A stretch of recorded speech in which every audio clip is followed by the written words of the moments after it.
Enregistre. Allez.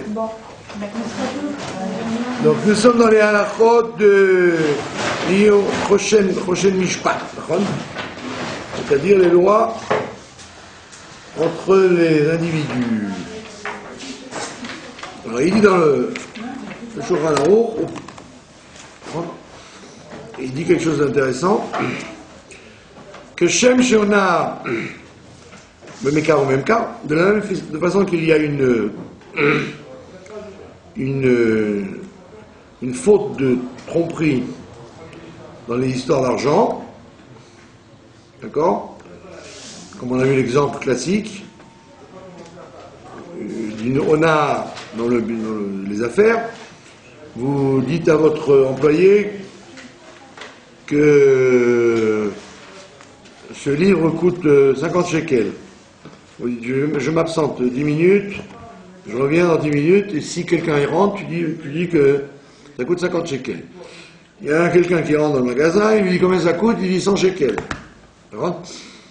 Après, vous revenez, il vous dit voilà la caisse, tu dis pourquoi tu as fait 100 shekels, c'était 50. Ah, je me suis trompé, c'est pas ce livre-là, c'est un autre. Ouais, je me suis trompé. Alors, comme tu as fait en A, c'était volontaire? L'homme chané, ça ne change rien que ce soit volontaire ou involontaire. Aucune importance, tu dois t'arranger pour retrouver le monsieur, pour lui rendre les 50 shekels, parce que ça s'appelle Ona. Mais Ona, c'est un problème d'argent. Maintenant, il t'apprend dans le journal qu'il n'y a pas seulement une Ona au niveau de l'argent, il y a une Ona Badvari. Il y a aussi une Ona, c'est-à-dire un discours qui est trompeur dans la parole, pas seulement dans l'argent. Et d'où on apprend que c'est interdit de dire des choses qui sont des choses trompeuses dans le discours. Il y a écrit Velotonu ish et amito. Tu ne feras pas de tromperie avec ton prochain. Et après, le verset finit en disant mais tu auras peur de Dieu. Donc pourquoi on a besoin de dire et tu auras peur de Dieu? Puisque la ona'a, c'est une expression qu'on emploie pour faire honte à quelqu'un ou pour lui faire de la peine. Mais si quelqu'un vous attrape, vous allez dire non, j'ai rien dit de mal, j'ai rien fait de mal, c'est pas que je vois pas ce que vous me cherchez. Donc c'est pour ça qu'on te dit, tu dois avoir peur de Dieu parce que il n'y a que Dieu et toi qui savaient que c'était en vérité avec une intention de faire du mal. Et donc ce pasouk-là, ce verset concerne ce qu'on appelle la Onat Varim. Dans la fraude verbale. Et il te dit quelque chose d'intéressant, il te dit Ugdola Onat Varim, elle est plus grave là, on a dans les paroles, mais on a Mamon, que la Onat dans le discours. Pourquoi? Parce que chez Zo Nitnale Shavon, la Onat dans l'argent, ça peut être remboursé, comme on a dit, tu dois t'évertuer de retrouver la personne pour lui rendre les 50 shekels. Donc dès que tu lui as rendu les 50 shekels, ça y est, la faute a disparu. Donc, tu as pu faire tchouva parce que tu as remboursé l'argent que tu as payé en trop. Comprends? Si on n'arrive pas, alors justement, on doit être très embêté et on doit espérer que la personne va revenir pour se plaindre. Pour dire, vous m'avez roulé, j'ai trouvé le même livre à 55 shekels chez votre voisin. Alors tu dois lui dire non, c'est une erreur de l'employé, voilà, je vous rends les 50 shekels, etc., etc. Mais là, on voit bien que tu peux récupérer ta faute. Alors que dans la onad varim, dans la faute verbale, on ne peut pas la rembourser. Pourquoi? Parce que la peine qu'on a faite à la personne ne sera jamais récupérée. Même si tu demandes pardon, les paroles ont été dites. Mais Zobe Mamono, ça touche à l'argent, alors que l'autre, ça touche au corps de la personne. Et alors, qu'est-ce qu'il y a écrit là-dessus? Celui qui se plaint à Dieu, si quelqu'un lui a fait de la peine verbalement, Nahana, Miyad, il est répondu tout de suite. C'est-à-dire, si quelqu'un a la mauvaise idée de prier pour que la personne soit punie, ben, il est répondu en premier. On met son dossier en premier avant les autres. Miyad, il est répondu tout de suite. Le fils Shehid Sahar Alev, parce qu'il a fait une douleur au cœur de la personne. Le Karov, le Orid Maot, et il est proche de verser des larmes. Donc il faut arriver quand même au stade où la personne est capable de verser des larmes de ça. Parce qu'on lui a fait de la peine. Alors là, il va t'expliquer qu'est-ce que c'est la Onat Dvarim, en quoi ça consiste. Keitsat, comment on fait Onat Dvarim. Alors il te dit, premier exemple, Ayu Chamarim Mevakshim Imenu Tvua Liknot, il y a des âniers qui rentrent dans la ville pour acheter du blé. Toi, Lo Yomar, il ne doit pas leur dire Lechou etzel ploni. Vous savez où c'est qu'il y a de la récolte? Chez celui-là là-bas. Celui-là, il a ce produit. Et lui, il sait pertinemment qu'il n'y en a pas. D'accord? Donc vous avez quelqu'un qui vous embête, ou vous voulez embêter, vous dites, vous savez où je peux trouver un tournevis cruciforme? Alors tu dis, ben, écoute là-bas, au bout de la rue, tu marches 10 minutes, il y a un magasin qui vend des appareils ménagers, etc. Tu vas trouver ça là-bas. Et tu sais très bien qu'il n'y a pas de magasin comme ça, ou alors tu sais très bien que dans ce magasin, ils n'ont jamais vendu ce genre de produit. Donc tu fais exprès, chez Mitkaven, et Atelbo, il veut se moquer de lui. Il fait ça pour se payer sa tête, comme on dit. Il veut se moquer de lui. Donc il l'entraîne dans un truc pour qu'il se trompe. D'accord? C'est pour ça que quand tu ne sais pas, dis je ne sais pas. N'essaie pas de rendre service en te croyant obligé de répondre quelque chose quand tu n'es pas sûr que c'est juste. Si tu dis que l'autobus mène à Pisgat Ze'ev, ne dis pas bah, c'est le 4 et on le prend là-bas. Dis je ne sais pas. Parce que tu risques d'être attrapé comme ayant fait Onat Dvarim involontaire. Là on parle de celui qui fait volontairement, qui fait exprès pour le rendre. Moi j'ai connu quelqu'un qui faisait comme ça quand il voulait pas que quelqu'un vienne à un mariage, alors il lui disait il y a un mariage ce soir, il dit ouais il y a un mariage. C'est où? Ben il dit c'est à telle salle. Sachant pertinemment que c'était dans une autre salle. Pour que la personne vienne et se trompe de salle et donc renonce à aller à ce mariage. Au lieu de lui dire je ne sais pas, ou bien je te dis franchement, les gens ne veulent pas que tu viennes, je te l'avoue franchement, comme tu n'es pas invité, ne va pas. Alors pour éviter de dire la vérité, des fois on a envie de raconter des blagues pour éviter de faire quelque chose de franc, et ça s'appelle Onat Dvarim. Tu l'as enduit d'erreur, comme on dit, d'accord? Tu as fait exprès de l'enduire d'erreur. Tu l'as induit en erreur exprès. Et il te dit, c'est les Atelbo, pour se moquer de lui. Tu fais ça pour te moquer de lui, pour le tourner en bourrique. D'accord? Et en plus, il faut qu'il y ait, pour que ça s'appelle Onah, il faut qu'il y ait une honte dans l'affaire.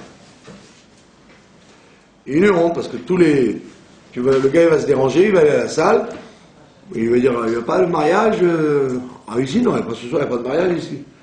Il passe pour un idiot, quoi. Une salle c'est éteint, c'était trompé de salle. Ou il va dans un mariage et puis il voit que ce n'est pas du tout les gens qui l'attendaient.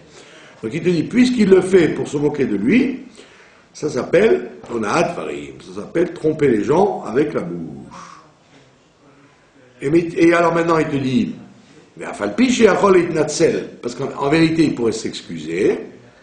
Quand tu vas l'attraper, tu vas lui dire, dis-moi, mais tu m'as raconté n'importe quoi, j'ai pris le 4, il n'amène pas à Pisgazev, il amène à ce que je sais moi, à l'hôpital Moshava Germanite, voilà. Donc je me suis complètement trompé, tu m'as fait perdre un voyage. Qu'est-ce qu'il peut lui dire? Haïti Savour, j'étais sûr que c'était ça. Donc comme il peut mentir et ne jamais passer pour un rachat, donc c'est pour ça qu'on lui dit, tu dois avoir peur du bon Dieu. Puisque c'est une faute qu'on peut commettre toute la journée sans jamais se faire attraper, puisque on passe pour quelqu'un d'honnête. Alors que lui, il a fait rien que pour l'embêter.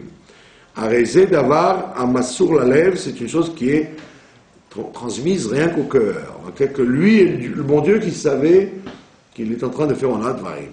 C'est pour ça qu'il a écrit, tu auras peur de Dieu. D'accord?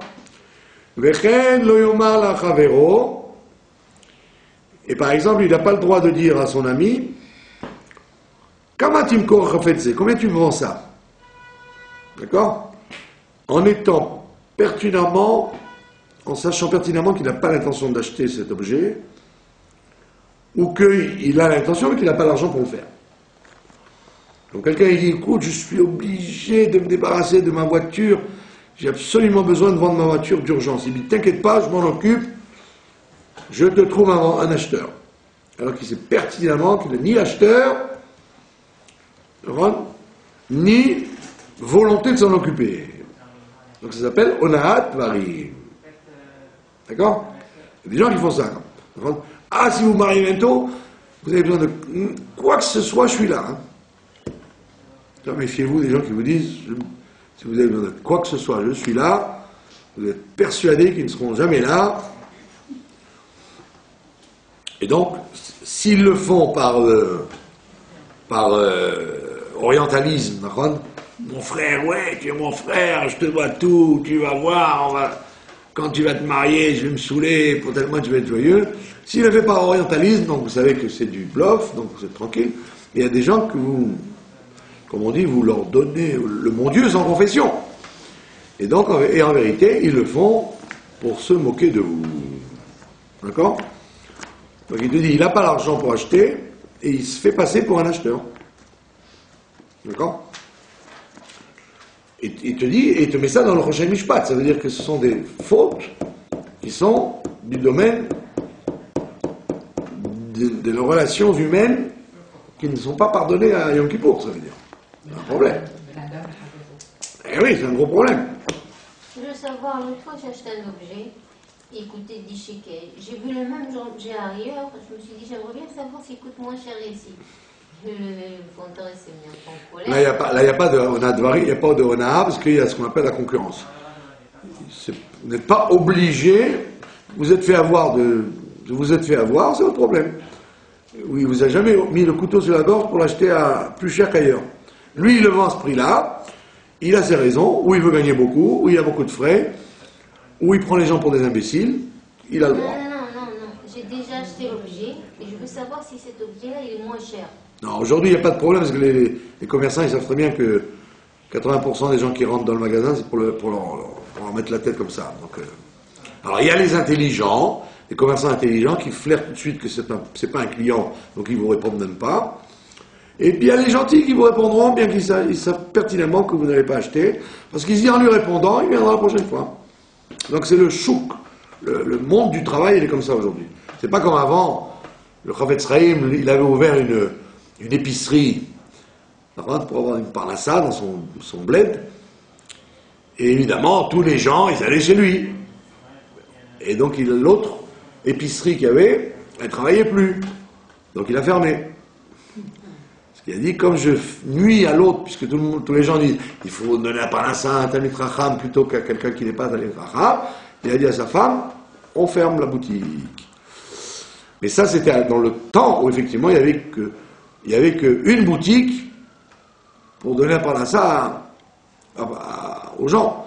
Mais aujourd'hui, si vous êtes dans un bled perdu, effectivement, si vous ouvrez le même commerce dans un bled perdu, ça s'appelle concurrence déloyale.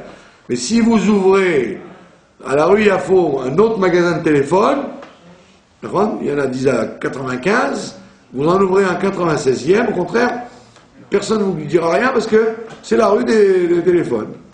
Il n'y a que moi qui n'en ai pas. D'accord?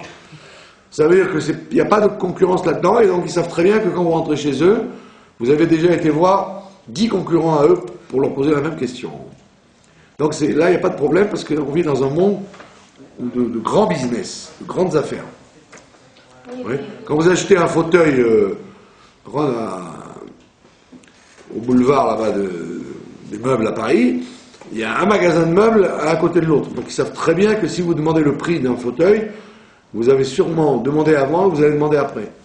Donc il n'y a aucun problème, on ne parle pas de ça maintenant, on parle aucune importance. Je viens de vous répondre que le client, il sait très bien que vous l'avez acheté, et que lui, il se dit, quand je suis gentil avec cette dame, elle va revenir la prochaine fois. Vous avez compris? Moi j'ai cassé un appareil tordu, électronique, au bout de 3 semaines il ne marchait plus. Alors je lui ai dit au gars, je lui ai dit, bon, répare-le. D'accord? Il m'a dit, bon, amène-le, je vais voir. Bah, sauf, quand on est arrivé, il m'a dit, tu sais quoi, j'ai t'envoyé un neuf. Mais à une condition, que tu dises à tout le monde que, chez moi, on arrange le client. Donc il a été gentil, il m'a donné un appareil neuf, qui marche, celui-là. Il aurait pu me réparer le vieux, ou faire semblant, comme ils font. Non, commercialement, il a dit, tiens, celui-là, il va dire à tout le monde, la publicité par le bouche à oreille, c'est la plus efficace. Si vous voulez acheter quelque chose, allez chez lui parce qu'il est vraiment très arrangeant. Donc c'est pas moi qui lui ai demandé de me le rendre. J'aurais pu lui dire, tu es un voleur, tu m'as trompé. Donc le monde est comme ça aujourd'hui, donc le monde marche comme ça, il n'y a aucun problème puisque c'est la règle du jeu, tout le monde est d'accord. Et le Rashba, Rabbi Shlomo Ben Aderet explique dans ses livres que la coutume fait force de loi de la Torah dans un pays. La coutume du pays fait que c'est la force de loi, donc il n'y a aucun problème. Si tout le monde fait ça, c'est la coutume, donc il n'y a aucun problème, c'est une coutume. Sodome et Gomorrhe, la coutume, alors on va faire comment?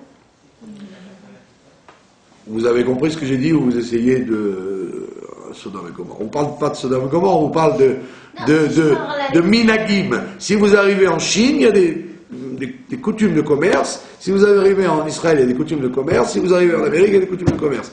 Donc quand vous arrivez dans un pays, voyez ce qui se passe, et d'après le fonctionnement, vous devrez vous plier à ce fonctionnement et pas essayer de dire « Ah non, mais moi je viens de Paris, monsieur, je veux que ça marche comme je fais chez moi. » Ça doit marcher comme vous, là où vous êtes. D'accord? On ne parle pas de Sodome et Gomorrhe, bien que Sodome et Gomorrhe, ils avaient aussi des bonnes coutumes. Il n'y avait pas que des mauvaises. D'accord? Mais Kitsour, on parle Ona Dvarim, on ne parle pas de Ona commercial. Ona Dvarim, c'est quand vous faites exprès de tromper quelqu'un pour lui faire de la peine. D'accord? C'est intéressant parce que c'est lié avec la parachat d'Ashavua que nous allons voir tout à l'heure sur la vanne. Donc, vous dites à votre ami, d'accord, que vous garantissez que vous allez acheter son objet qu'il a d'urgence besoin de vendre, parce qu'il n'y a pas d'urgence, alors il n'y a pas de problème, c'est comme la personne qui rentre dans un magasin, elle sait très bien que la majorité des gens, ils viennent stam pour parler, quoi. C'est des badauds, c'est des flâneurs, c'est pas des acheteurs. Mais la masse, il y a des gens qui vont aussi acheter. Donc on le sait. Là, on parle de quelqu'un que vous connaissez, et vous dites, quoi, vous avez un ventilateur à vendre? J'en ai besoin, vous tombez à pic. Et puis quand il vous amène le ventilateur, vous dites, ah là là, je sais pas quoi, je sais pas où j'ai mis mon argent. Et puis vous savez, je sais pas, c'est pas tellement celui-là que je voulais. Donc vous avez tout fait pour vous moquer de lui, pour lui faire croire que vous allez lui acheter son ventilateur. En réalité, vous l'avez embarqué dans une histoire qui l'a trompé. Donc on parle de quelqu'un qui fait exprès, on ne parle pas de quelqu'un qui a la bouche, qui parle plus haut que sa bouche, comme on dit. ne parle pas des gens qui s'engagent sans être sûrs. Je parle des gens qui s'engagent en ayant la kavana de faire du mal. D'accord? Maintenant, il dit, tout ça, c'est même pas la peine de dire quand il s'agit de faire de la peine réellement. Par exemple, vous êtes dans une synagogue où il y a une personne qui ne sait pas lire, et vous lui dites, tiens, fais-nous la tefila. Alors vous savez très bien qu'il va avoir la honte de répondre qu'il ne sait pas lire, et vous avez fait tout pour lui faire la honte, quoi. Il est honte devant tout le monde de dire, mais je ne sais pas lire, je lis en phonétique. D'accord? Donc si vous l'avez dit sans vous en rendre compte, ok, vous demanderez pardon à Yom Kippour. Mais si vous avez fait exprès, sachant que ça va le vexer devant tout le monde, ça s'appelle Ona'at Vari. D'accord? Donc comme les gens ils disent, ah si on peut plus, comme ils disent, c'est le mot en français, charrier, voilà. On peut plus charrier les copains, alors qu'est-ce qu'on devient? Alors, quand vous charriez quelqu'un, en vous moquant de lui, il faut être sûr qu'il trouve ça drôle. Des fois, il ne trouve pas ça drôle du tout et ça le vexe. Deuxième cas de figure, vous parlez d'une sagesse particulière à quelqu'un en sachant pertinemment qu'il n'y connaît rien. Et vous lui dites, vous avez fini, vous lui dites, qu'est-ce que tu en penses, toi?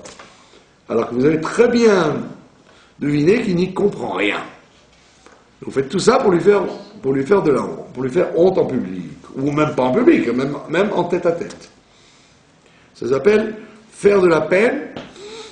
Vous avez fait pour lui faire de la peine, d'accord?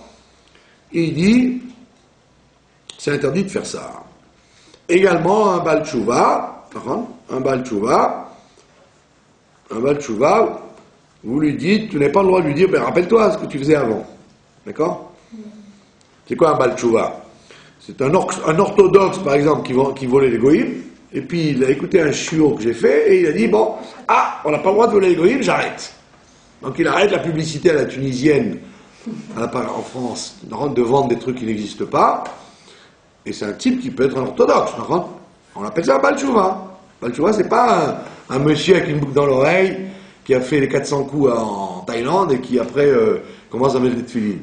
C'est ça un Baal Tshuva. Un Baal Tshuva, c'est quelqu'un qui a toujours été dans la Torah, mais qui a l'habitude de faire une transgression classique, soit de vexer les gens, soit de voler les goïms, soit de tromper les gens au magasin, sans que ça le gêne à Yom Kippour ou à Shavuot. Et puis Tom, il a un déclic, il écoute un shiur, il dit, ah bon, moi, je savais pas que c'était si grave que ça de voler les goïms. Moi je croyais, même les rabbinim ils me le permettent. Donc je le faisais régulièrement, de voler les gens au téléphone. Mais oui monsieur, mais bien sûr monsieur, bonjour monsieur. Puis Tom il se rend compte que c'est interdit, et il arrête de le faire. Et vous, pour lui faire de la peine, vous lui dites devant tout le monde, ou tête à tête, oh mais on sait bien que tu étais un voleur avant, maintenant tu n'es plus un voleur.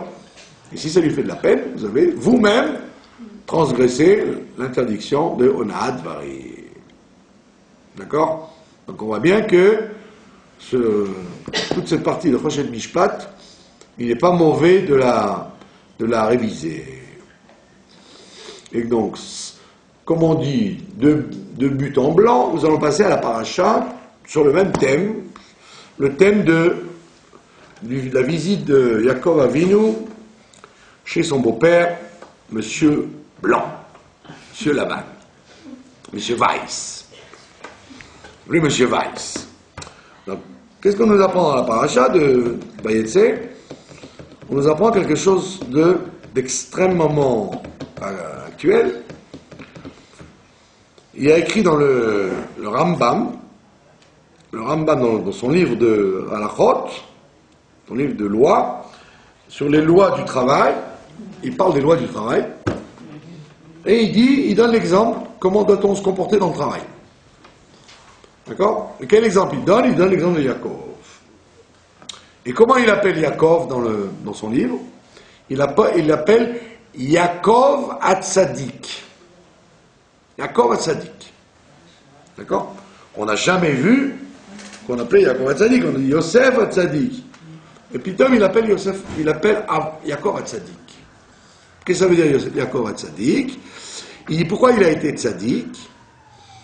Parce que, en étant chez Lavan, il a transformé, d'accord, Aseret Monim, il dit là-bas. Il lui dit à son beau-père, tu m'as transformé le contrat Aseret Monim. Alors, il y en a qui disent 10 fois, et le Sforno, il dit 10 000 fois. 10 000 fois, pendant 20 ans, il a transformé son contrat. D'accord? Le matin, il faisait comme ça, après le soir, il changeait d'avis, après le lendemain matin, il revenait, etc. Il a transformé les conditions de travail pendant 20 ans, tous les jours, pratiquement. Et on voit que Yaakov, il est toujours identique. Non seulement il est identique, mais il n'arrête pas son travail auprès de son beau-père. Ça veut dire que vous auriez pu dire, si lui est un rusé, moi je vais être encore plus rusé que lui. Comme il me roule, je vais le rouler aussi. D'accord? Puisqu'il me roule, je vais le rouler aussi. Donc, il joue sur un terrain, je vais jouer sur un autre terrain. Et on voit que Yaakov, il a une ligne. La ligne, il a donné, quand est-ce qu'il a donné la ligne? Quand il est arrivé à Haran. Dès qu'il arrive là-bas, vous voyez une attitude de Yaakov très bizarre. Il arrive l'après-midi, il voit les bergers en train de ne rien faire. D'accord? Au début de la paracha. Il arrive à Haran, il voit les bergers en train de rien faire autour du puits. Et il leur dit, qu'est-ce que vous faites? On peut encore travailler, la nuit n'est pas arrivée. Vous pouvez encore donner à paître aux animaux. Alors ils disent non, parce qu'il y a une énorme pierre qui bouche le puits, et il faut qu'on soit tous pour la soulever. Donc comme on ne peut pas donner à boire aux animaux, donc on est bloqué. Donc on voit que vous auriez pu dire, attends, mais Yaakov, de quoi il se mêle? Tu viens dans un pays, tu es un étranger, et tu commences à faire de la morale aux gens qui travaillent, en leur disant, de quel droit vous arrêtez de travailler en plein jour? La nuit n'est pas arrivée. Les bergers, ils arrêtent de travailler au coucher du soleil, ils ramènent les animaux à l'étable, au coucher du soleil, pas en plein jour. De quoi il se mêle, Yaakov Avinu?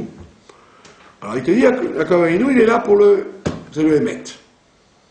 Même si ça va déranger les gens, il dit le Hémet. Il dit, qui vous êtes pour arrêter de travailler à cette heure-là? C'est pas l'heure d'arrêter de travailler. Et on voit qu'ils le prennent bien. Ils ne lui disent pas de quoi tu te mêles. Ils lui donnent la raison qu'effectivement, ils étaient honnêtes, mais que malheureusement, ils n'ont pas la force de soulever la pierre. Et lui, fort comme il était, il soulève la pierre tout seul, et donc ils peuvent boire de l'eau. Donc on voit bien que Yaakov Avinu, son point, c'est la vérité. Mais la vérité dans le travail, pas seulement dans la philosophie, dans la théorie, dans la vie. Dans la vie concrète du travail, il faut être émet, il faut être vrai. Et donc, comme il dit au berger qu'on n'arrête pas de travailler en plein milieu, vous subodorez que pendant les 20 ans qu'il a travaillé chez Lavan, il faisait pareil. Qu'il partait le matin et qu'il revenait le soir. Et qu'il disait pas, puisque mon beau-père est un escroc, eh ben moi aussi je vais être un escroc, je vais rien faire. Je vais le rouler comme il me roule. Pas du tout. Vous voyez bien que dans la paracha, il y a écrit quand il est revenu le soir,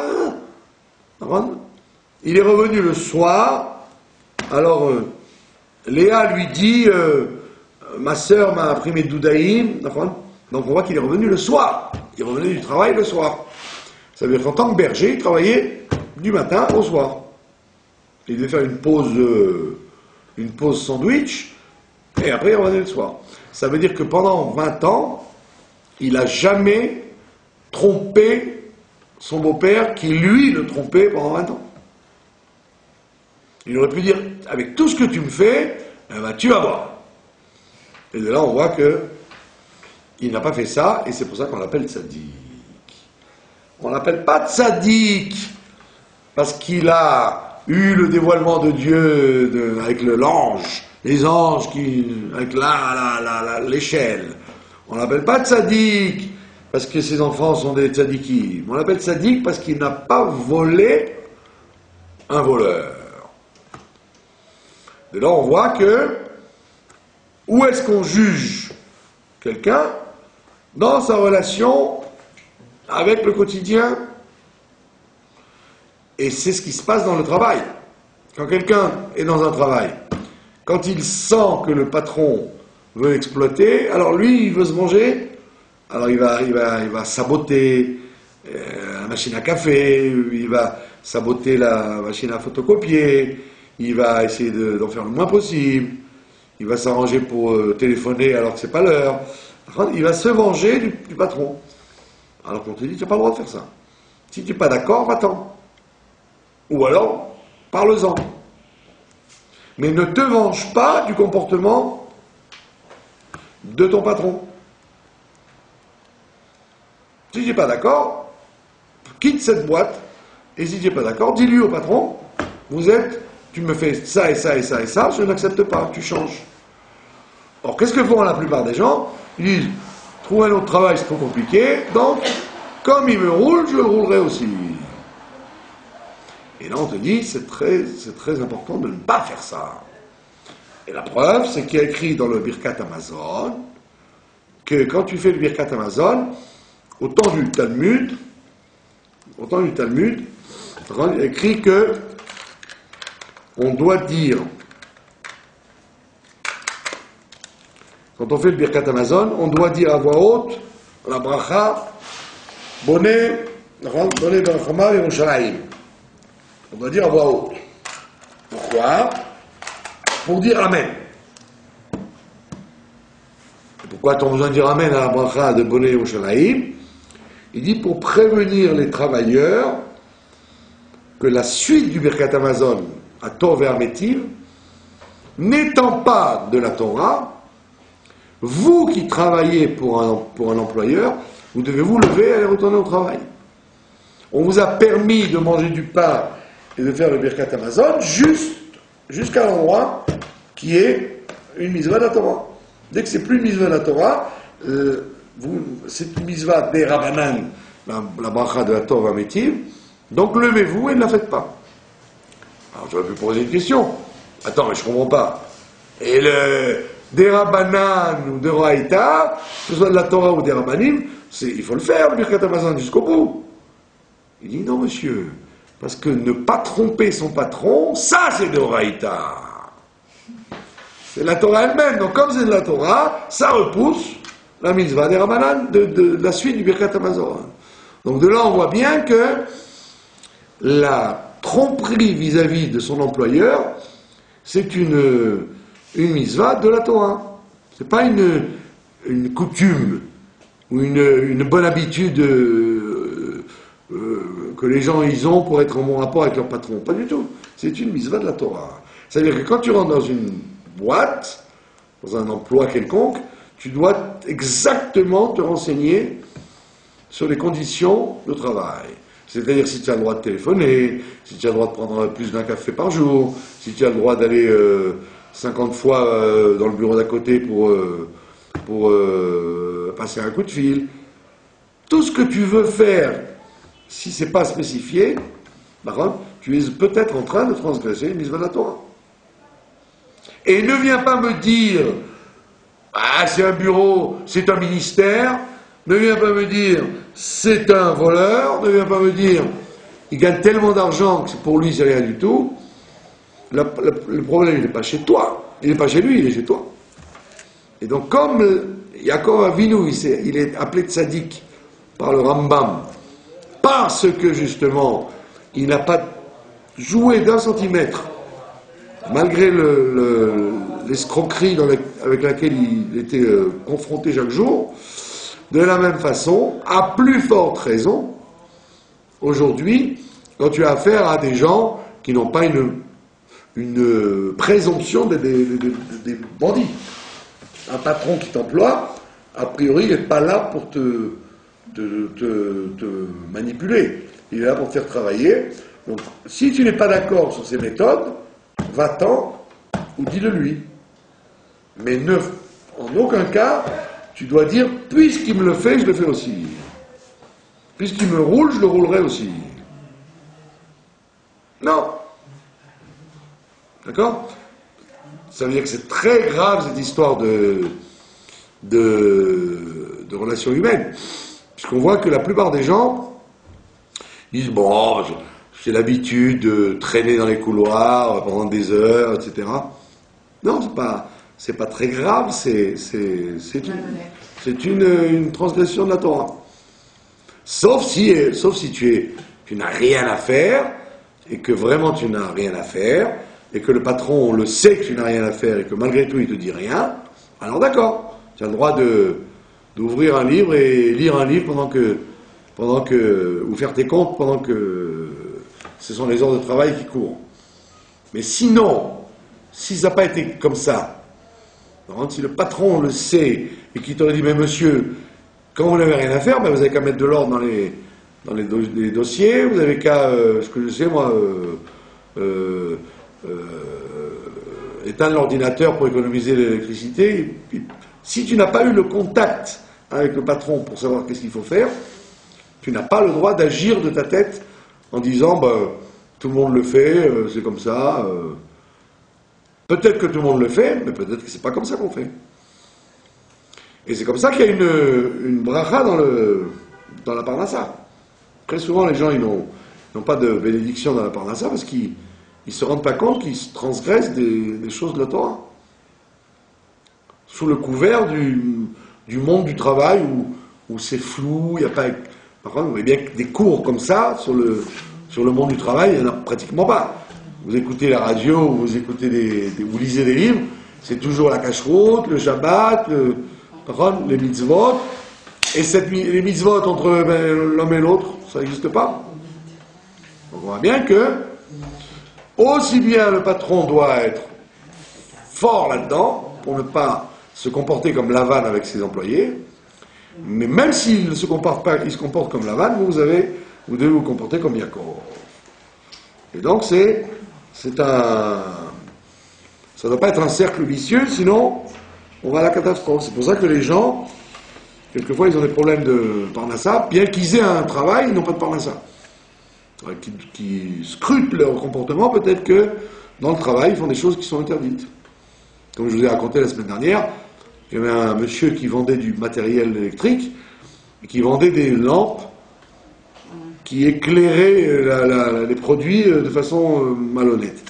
Alors, il fallait dire au patron, je ne vends pas ces choses-là, c'est interdit.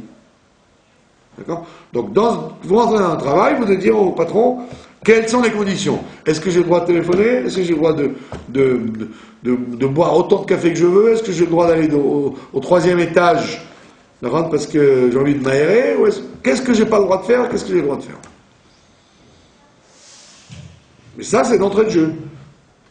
Sinon, ne rentre pas là-dedans, ou alors renseigne-toi à chaque fois auprès du chef de service, qui est le chaliard du patron, parce que des fois tu ne peux pas aller jusqu'au patron pour savoir si tu veux boire du café. Il n'a pas de temps. Mais le chef de service, lui, il est censé être le représentant du patron, et lui il te dira quelle est la base sur laquelle tu peux manœuvrer. Et donc c'est pour ça que le Rambam l'appelle Yaakov Hatzadik, et comme on doit apprendre de la Torah, des enseignements, si la Torah nous raconte en long et en large en travers la vie de Yaakov chez Lavan, pendant 20 ans, elle consacre une paracha à ça, donc nous on doit apprendre ça, puisque Lavan, ça se passe en galoute. Donc en état de galoute, quand on est en galoute, que ce soit la galoute de Rome dans laquelle on est depuis 2000 ans, ou les autres galouillottes qu'il y a eu, il y a une obscurité de la vie, et donc quand tu es dans une obscurité de la vie, toi tu dois remonter à la surface et ne pas dire « Allez, puisque tout le monde le fait, moi aussi je suis comme ça. À Rome, on est romain. » Non, je ne dois pas dire « Si tout le monde trompe le patron, je vais le faire aussi. » Tu dois dire « C'est la galoute, et moi je suis descendant de Yaakov, je m'appelle Emet. » Je m'appelle Emet. Moi je connaissais quelqu'un, et quand il y avait une grève du métro, il payait le ticket quand bien qu'il n'y ait pas de contrôleur.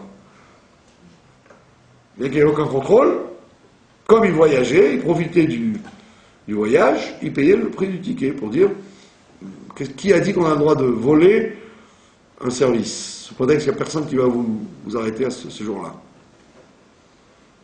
Vous auriez pu dire, attends, mais toute la raison pour laquelle je ne vole pas, c'est parce que je me fais arrêter. Mais si je ne me fais pas arrêter, je vole. Donc on te dit, ça enracine dans la tête des gens la malhonnêteté. Si tu ne roules bien en voiture que quand tu sais qu'il y a les flics qui te surveillent, tu n'es pas un bon conducteur. Un bon conducteur, c'est quelqu'un qui roule proprement, sans alcool, même si personne ne le surveille, parce qu'il met sa vie en danger, de toute façon. C'est pas le policier qui empêche l'accident, c'est lui qui doit l'empêcher. Donc c'est comme ça dans la vie aussi. Si tu enracines en toi le fait de ne faire les choses que si tu n'es pas arrêté, mais quand tu es arrêté, tu ne les fais pas, donc en réalité, ça ne s'appelle pas faire la mitzvah, ça s'appelle éviter de la punition. Quand tu as une mitzvah, quand tu vas au travail, la mitzvah de gagner sa vie, c'est une mitzvah de la Torah, c'est pas, ça va avant l'étude et avant la prière et avant l'achat d'une maison, le fait de gagner sa vie honnêtement.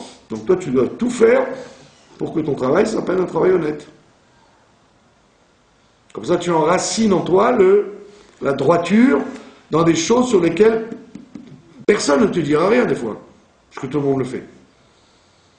Et personne ne te dira, mais vous n'avez pas honte de vous comporter comme ça, parce que tout le monde, même celui qui te le dirait, il le fait lui-même. Oui, mais c'est pas bon, ça s'appelle pas émettre. Et Yaakov Avinu, il nous apprend, et c'est ce qu'il dit à Rachel et à Léa avant de partir, il leur dit, mais regardez, depuis 20 ans que je suis chez votre père, il en fait le tableau. On dresse le tableau de la souffrance qu'il a endurée pendant 20 ans, et elle lui dit, bah tu vois, on n'a rien à faire ici, on peut aller en Eretz Israël, on peut retourner dans ton pays, puisqu'on n'a rien à faire avec un monsieur comme ça. Donc lui, il leur dit bien, vous voyez bien que je me suis toujours comporté droit avec lui, donc maintenant ça suffit. Mais c'est pas qu'il a, dans son dos, fait des choses à son beau-père. Il a toujours été droit. Plus que ça, il dit à son beau-père, quand il s'énerve avec lui, il lui dit, même les bêtes qui mouraient, c'est moi qui les prenais à ma charge. J'aurais dû dire, bon bah ça fait partie des frais, les bêtes qui meurent. Même les bêtes qui mouraient, je les enlevais de mon troupeau à moi. Donc on voit bien qu'il a été honnête jusqu'à le plus petit détail. Et qu'est-ce qu'on voit en résultat? C'est qu'il est devenu excessivement riche. Il a amené la bénédiction à Lavan, mais à lui-même, il se l'est amené encore plus. Et qu'il est arrivé, comme on dit, une main devant, une main derrière, parce qu'il n'avait rien quand il est arrivé là-bas, il est reparti excessivement riche, alors que vous aurez pu dire, exploité comme il a été, c'est un idiot, c'est un pigeon. Et vous aurez pu dire au contraire, il est arrivé riche et il est parti ruiné. Pas du tout, il est arrivé ruiné, il est parti riche, bien qu'il n'ait pas fait une fois un truc malhonnête vis-à-vis de son beau-père. Et son beau-père, justement, qui lui vit dans le constant, la constante roublardise, plus que Sheker, c'est la roublardise permanente, hein, de jouer toujours par en dessous. Lui-même, il est médiocre. Il a eu la bracha grâce à Yaakov, mais il est médiocre. Donc c'est ce qu'il faut dire aux gens. Quand tu es droit dans le travail, dans les histoires de Parnassa, tu fais un cli où il n'y a pas de trou. Donc tu fais un réceptacle qui contiendra la bénédiction. Alors que quand tu fais des trucs qui sont des actions de Lavan, même si tu t'appelles Yaakov, enfin, quand tu fais des actions de Lavan, ben, tu t'exposes à la misère, à la pauvreté. Donc on voit bien que c'est pas du tout stam. Quand les gens vous disent ah, je comprends pas, j'ai un travail et pourtant ça marche pas, j'arrive pas à m'en sortir à la fin du mois, hein. Alors, les gens doivent scruter leur comportement, peut-être qu'ils font des choses qui sont des interdits de la Torah, ils ne veulent pas trop savoir, donc ils ne demandent pas au patron, et c'est ça qui leur enlève la bénédiction dans le travail. Donc en fin de mois, ils se retrouvent en ayant, comme s'ils n'avaient rien fait, quoi. Comme s'ils n'avaient pas travaillé, ils n'ont pas d'argent. Et ça, on doit l'apprendre de la paracha. Quand on est en galoute, on ne doit pas dire la galoute, tout est permis, puisque tout est noir, alors continuons à faire n'importe quoi, et que Dieu, il accepte ça. Non, en galoute, dans ce cas, tu dois exploiter la chance que tu as, le mérite que tu as, que la Torah t'a donné un mode de pratique de chaque détail entre l'homme et Dieu, entre l'homme et l'homme. Et donc il faut l'exploiter, il faut le faire comme il faut. Voilà. Est-ce que vous avez des questions sur ce brillant exposé sur le droit du travail d'après la Torah? Non? Il n'y a pas de questions? Et vous voyez que c'est important parce que la Torah aurait pu vous dire, mais toute la raison de ce voyage, c'était pour se marier et avoir 12 tribus. D'accord? Donc on aurait pu se concentrer, la Torah elle occulte très souvent des sujets. Elle ne dit pas toujours tous les détails. Elle occulte, elle annule des choses où elle n'en parle pas du tout, parce qu'elle veut mettre la caméra sur quelque chose qui est important pour les générations à venir. Alors vous voyez que, en passant, on vous parle de son mariage, des enfants qu'il a eus, des aventures entre les femmes, etc., avec les enfants. On vous en parle en passant. Mais l'essentiel de la paracha, c'est ces relations très douloureuses avec Lavan. Donc c'est bien l'essentiel de la paracha de Vayetze, c'est de tracer le tableau d'un Yaakov qui est un homme tout le temps honnête. D'accord? Maintenant, la chassidoute, elle vient, la Kabbalah, elle vient, elle vous dit, vous savez ce que c'est le voyage de Yaakov là-bas chez Lavan? On vous dit, il a été chercher, il a été faire ramasser les birourim, les étincelles de Gdusha qu'il y avait chez Lavan, il a été les ramasser. Et comment on ramasse les étincelles de Gdusha dans un travail? Justement, en se comportant comme il faut. Quand on est dans un travail, c'est pas simplement les gens que vous allez rencontrer, à qui vous allez parler du bon Dieu, c'est pas que ça qui fait le tri du sacré avec le profane. C'est votre comportement vis-à-vis du travail lui-même. Comment vous allez réagir par rapport au travail lui-même? Vous faites le tri. C'est-à-dire qu'on va voir chez vous qu'effectivement, vous n'êtes pas un employé comme tous les autres. Vous êtes un employé qui véhicule le Hémet, même dans une société américaine ou qui fabrique des chaussures à Beersheba. Vous faites rentrer la vérité là-dedans. Et c'est pour ça qu'après, quand son fils lui-même, Yosef, va être mis dans le même problème en Égypte, Dafka, vous voyez qu'il réussit dans tout ce qu'il fait parce qu'il est d'une droiture qu'il a apprise chez son père. Ça veut dire que toute la Torah du Beth Midrash, quand vous apprenez quelque chose, quand est-ce qu'on va la vérifier? Quand vous êtes dans le chouk, quand vous êtes au travail, quand vous êtes dans les relations du quotidien, dans le travail. C'est là qu'on voit, on va dire, mais il y a de la lumière dans ce bureau.